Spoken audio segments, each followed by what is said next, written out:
Bienvenue à Médecine en 3 minutes. Comme d'habitude, nous allons droit au but. Le sujet est expliqué d'une manière brève, claire et souvent illustrée. La présentation d'aujourd'hui est à propos du développement normal du sein. Il faut tout de suite dire que la meilleure approche du développement du sein se fait grâce à la classification de Tanner. Tanner a élaboré une échelle qui permet d'apprécier tous les changements qui se produisent durant la puberté, notamment le développement du sein et la croissance des poils pubiens. Il faut tout de suite aussi dire que cette classification de Tanner ne correspond pas toujours à l'âge chronologique de la personne.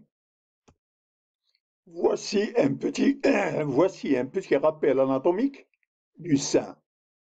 Alors, on voit tout de suite ici l'aréole, le mamelon. On voit aussi les conduits galactophores et les lobules. Et tout autour, il y a du tissu adipeux. Alors, il faut savoir que la taille du sein et la morphologie du sein, c'est le tissu adipeux qui contribue à cette taille et à cette morphologie. Alors, sur le plan microscopique, voici les canaux galactophores, les alvéoles, et toutes ces alvéoles constituent le lobe.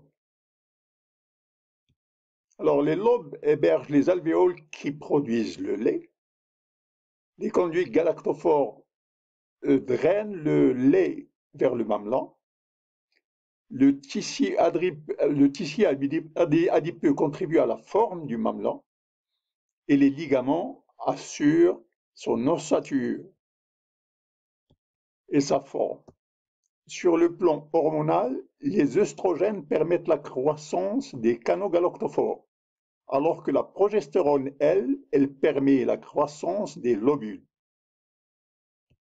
Deux autres hormones participent à cette montée laiteuse, la prolactine, qui est responsable de la production du lait, alors que l'ocytocine, elle est responsable de l'éjection du lait. Donc je récapitule, œstrogène pour la croissance des canaux galactophores et du mamelon, ainsi que pour le tissu graisseux prépubertaire. La progestérone, elle permet la croissance des lobules et des alvéoles qui produisent du lait, et la prolactine est responsable de la production du lait, alors que l'ocytocine est responsable de l'éjection du lait. Alors, dans cette classification de Tanner, il y a deux volets. Il y a le volet du sein et le volet des poils pubiens. Alors, pour apprécier la classification de Tanner, il faut étudier les tissus glandulaires, l'aréole et les contours. Il existe 5 stades dans la classification de Tanner pour le développement du sein. Alors, stade 1, pas de sein.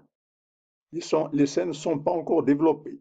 Stade 2, c'est l'apparition de bourgeons mammaires. Le stade 3, la poitrine est plus distincte.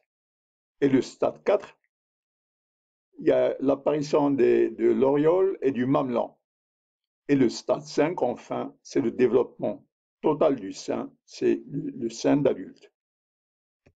Alors, 1, pas de sein du tout. 2, apparition du bourgeon mammaire. 3, la poitrine est surélevée. 4, apparition de l'aréole. Et 5, la taille d'adulte.